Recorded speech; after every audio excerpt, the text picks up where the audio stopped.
Well, hey, what's up, everybody? It's Stu Wetstein, and welcome back to the Job Interview Mastery course. This is the first bonus section that I like to call The Art of Following Up. So first of which, congratulations. If you watched all of the other modules, if you watched all 6 modules, congratulations for sticking to the work. And now that hopefully you've had an interview, we have to talk about what's next. Hopefully it's the offer. But before we get to the offer, we have to talk about the steps beyond the interview to get to that point. So first things first, if you're working with a recruiter, and hopefully that you are, hopefully it's either a third-party recruiter, an internal recruiter, first thing you want to do is call them because they're going to want to get a sense and gauge your interest as how you move forward through the process. So before you do that, I typically like if you're walking out of the interview and you're going to take mass transit or if you've got to commute home, take 15 minutes. 15 minutes to summarize how you feel. If you're not interested, then that's one thing. But more importantly, if you are interested, take a couple of minutes that would help you understand what you're going to have to say yes. Because the recruiter's probably going to ask you one way or the other, what are you going to need? Let's say all this happens, very quickly. They like you, you like them, and they want to make you an offer. Do you have a sense of what you're going to need to give them a yes? Other thing we should talk about briefly is, what if you don't love them? And if you're talking to a recruiter, shoot them straight. Here's the reason that, I'm going to go ahead and say it's a pass. I enjoyed going in there. I enjoyed meeting everybody. There's a right way to do this piece if you're not interested. Make sure you take the time to communicate like a pro because you never know if it's going to be that recruiter, an internal or an external that might lead you to the next opportunity. But I always encourage you, shoot them straight. If it's not going to be for you, if you don't feel like this is your thing, say so right at the beginning. That way nobody goes through the process and they don't keep moving you forward. And believe me, the recruiter wants to get the deal closed. Before we go any further in following up, let's talk about one other thing. As with dating, as with any other relationship thing, there is a fine line between following up and stalking. And while everything I talk about and try to train and try to share with you based on my experience as a recruiter is about playing offense, I also believe you have to be very strategic about how you do that because there's that fine line between I'm super interested and, I cannot believe that he left 8 voicemails 15 minutes after the interview. Hopefully you've never done that, but it happens. Okay, so let's talk about where we go following up from this point. The good news. Most of the time, the candidates will say to me, hey, please keep me posted. Let me know what's going to happen next. Let me know as soon as you hear from the company or from the client or from the hiring manager, whatever. Good news. I want you to get the job. Any recruiter who has an opening wants you to get the job. That's why they're working with the job. So the minute that they know anything, the good recruiters are going to track you down. And I say that so that if you want to stay on top of things and if you want to stay after the recruiter, I totally think that's important to do. But be tempered about that because there's no one more incentivized than the recruiter. If they work at the company because they have a bunch of open requisitions, if they're a third-party agency recruiter because they're going to get a commission, whatever the deal is, they want to get you in the job. They want to mark this, this opening off their list. That make sense? Okay, let's keep going. If you're going to follow up, if the recruiter's not going to be in, whether a recruiter's part of the process or not part of the process, and you want to play a little more offense, and I totally encourage that. You may be going in for, an opening that there's 1,000 people who apply for it, and they might interview 200 people.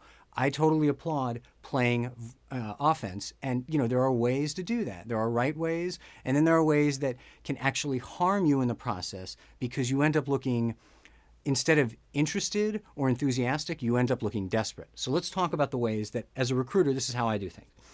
Please don't use email.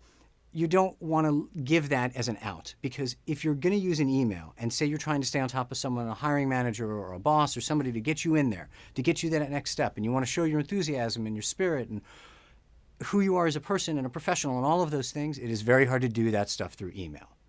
And it's very easy. If you send me an email, hey, Stu, I was just wondering about that opening.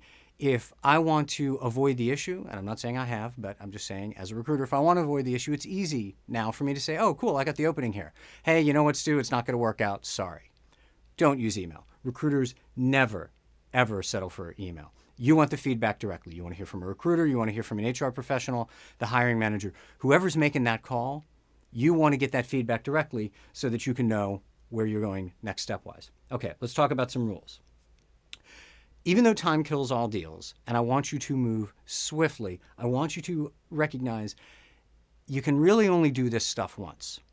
And when you're going to leave, whether it's a voicemail because you can't get someone live, whether you might send them an email, a text, some way that you're going to try to get on the radar, you can only do this stuff once. And if you're going to use, the method that most recruiters use, what's going to separate you from 99% of the candidates out there, just be old school about it. Just pick up the phone. Pick up the phone and be persistent. Pick up the phone and be smart. The way a recruiter is, call at 8 o'clock in the morning. Call at 4:30 in the afternoon. If they're going to have an assistant, call at lunchtime, because senior people will typically pick up their phone at lunch because they're probably not thinking it's going to be you calling to follow up. Why I say, though, is you can only do this stuff once, because once you get into that process, once I leave you that first voicemail that says, hey, it's Stu and I'm following up, now the ball is completely in your court. There's really no way for me to leave a second voicemail and a third voicemail and a fourth voicemail, because then we start getting into that interested, really interested, desperate, oh, they must have to have this. Now I'm concerned that this is how they would be on the job, that their persistence is actually getting in the way. So I want you to do what you have to do. I don't believe in any way you should sit back and, if 3, 4, 5 days passes and you don't hear anything, I want you to reach out. But I don't want you to get yourself caught up in, well, I reached out once and I didn't hear back. Just recognize you can do this stuff once and be old school about it. Pick up the phone. Okay, so let's talk about what happens if it's a no. What if you do get the hiring manager on the phone? What if you do get the HR professional and they go, hey, Stu, okay, well, I'm glad you reached out because I do have some feedback for you. And unfortunately, this isn't going to be the opportunity for you. It's not going to happen this time. It's not you. It's us. Whatever.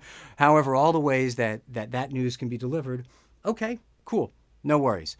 Now that I've got you live, if I can ask, why? Was there a specific thing? This day and age, especially in the United States, HR professionals, hiring managers, they're pretty restricted from what they're going to be able to share. If you buy someone coffee, promise to keep it offline, maybe you can get a little bit more in depth. But hopefully, you're going to at least get a little bit of feedback. Maybe you didn't have enough sales experience. Maybe they wanted you to be more in a leadership capacity or to run a bigger team. You can listen to that. You can acknowledge it. Be cool about it. And then, of course, you can take action. You can figure out what are you going to do as part of your game to work on that. If it's something that you can go out that's a tangible skill, great. If it's something that you have to get into a stronger, different career path, that's the feedback. That's what I ask for as a recruiter. Again, that separates you as a candidate.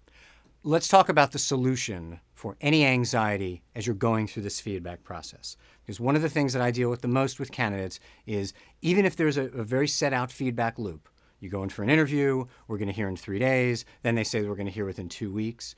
While you're sitting there as a candidate, and I have been there, and I promise you as a recruiter and as your advocate, nobody agonizes more than I do if we're waiting for feedback. So there's basically 2 ways to handle this. Number 1, always, especially if you're not working now, stay active in your job search. Because even if you go in on a Monday, you get the feedback on Wednesday, we're going to make you an offer next Monday, that's almost a whole week. What if you get to next Monday and they say, hey, Stu, you know what? Something has come up, and we're not going to be able to make the offer for another week. Well, you don't want to lose any time in a job search. So this is the rule. And the 80s song that we all know and love, it don't mean nothing, till they sign it on the dotted line. Until you have an offer in hand at any level that you've received as a PDF or a fax or via FedEx or some way that says, Dear Stu, we'd like to offer you the following position. Please sign and send back. Be ready for your background check, et cetera, et cetera, et cetera. Stay active in your job search. You're always going to be exponentially more desirable to the company that's interested in you and any other company down the road if you're active in your job search. And you know our rule here, right? You can't say no to the offer you don't have. So don't lose time. Use that time that you're worrying and you're stressing and you're texting me and you're checking in to say, hey, have we heard from the client? Have we heard from the client? As we talked about earlier on in this module, your recruiter, they're going to tell you the second they know things. That's my line to my candidates all the time. The second I know something, I'm going to track you down.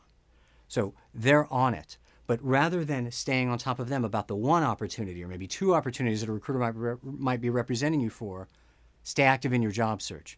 That is the best way to manage angst and stress during this process. Oh, and I said there were 2. So beyond staying active in your job search, we talked about this in other modules, but if let's say you're applying for one company and you've decided this is the only place I'm going to be. I don't want to stay active in my job search, Stu. I'm all in for a penny, in for a pound. I'm not going to do anything if this company doesn't say yes. Great. Good opportunity to go out there and volunteer your time. Good opportunity if you take all this anxiety and all this energy and put it to good use, helping someone who is less fortunate than you. And no matter where you live, you can probably find that person pretty easily. You can probably find an organization that would love to have a half a day or a full day of a super talented professional like you to have their time. So to have your time, for you to have their time, there to have your time. You know what I'm saying. But be generous about your time. Be generous about your spirit.